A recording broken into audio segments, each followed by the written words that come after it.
Welcome to my YouTube channel student academy को स्वागत करुँ। प्रथम थर पर चैनल को विजिट करते चैनल को सब्सक्राइब करना आज ही चैनल को सब्सक्राइब करूँ। ये लाटेस्ट अपडेट आप सर्वप्रथम पाइपर देखूँ।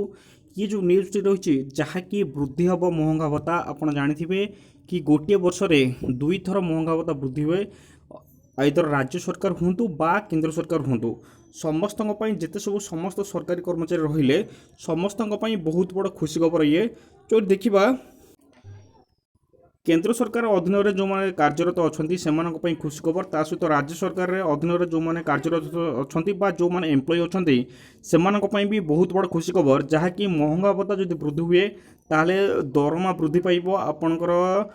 राज्य स्टेट एम्प्लॉय अबा सेंट्रल एम्प्लॉय जो मैंने अच्छा जो महंगा भत्ता वृद्धि है वृद्धि पाइब दरमा भी वृद्धि पाइब। देखा ये जो समस्त सरकारी कर्मचारी खुशी खबर रही है जहाँकि बढ़ कर्मचारी महंगा भत्ता ये आप देखिपे कि मार्च रे बढ़ी पारे महंगा भत्ता जो मार्च मास आसूची से मार्च मसरे महंगा भत्ता वृद्धि हम जो थी कि आप जानते कि जेहेतु इलेक्शन पाखे इलेक्शन जिते पाखे आसो से दरमा वृद्धि हम कौटी मागणार भी आपन को टंका मिल जमी रेशन कार्ड रे नवीन पट्टनायक जो राज्य सरकार अच्छा से 1000 टଙ୍କା लेखा दौरान ता सहित आस्ते आस्ते जो सालारी अच्छी समस्त सालारी भी इनक्रिज होगा लगुच। जो देखा ये आप जो प्राइमरी टीचर कथा जो कहवा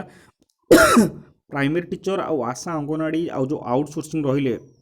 जो आउटसोर्सिंग कि जो देखा जो मानकर जो इंटर मिनिस्ट्रियल कमिटी जो गठन होता जो बैठक बसला से बैठक में कहते आउटसोर्सिंग दाबी पूरण हम से दाबी आज पर्यटन पूरण हो पारा ना जो देखा मार्च में बढ़ी पारे ये रोचे नुआदिल्ली जहाँकि केंद्रीय कर्मचारी को प्रदान करा जो डीए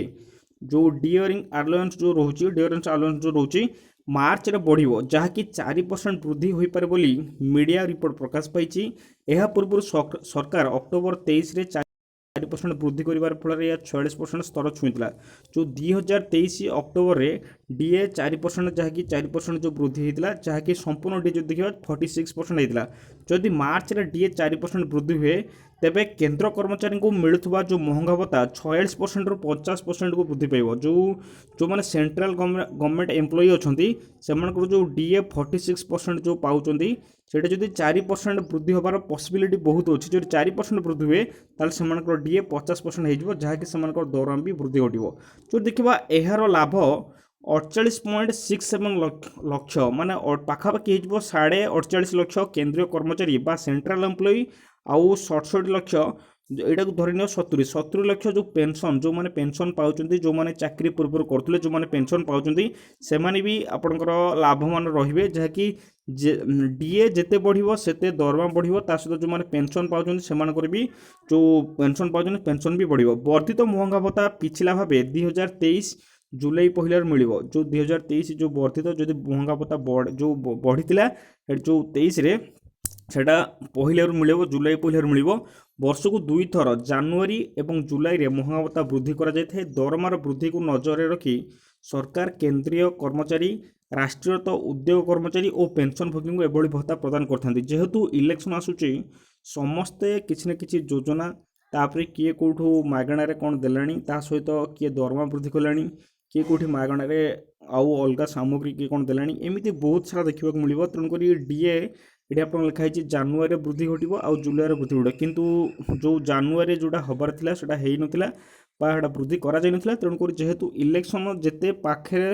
जो जिनस डिक्लेयर हम सेटा सेते आपंकर नाराबाजी हम तेणुक जेहेतु इलेक्शन आर मसर मार्च मसरे हवाक अच्छी तेणुक डीए बढ़ो जहाँकि फल केंद्र सरकार ही यार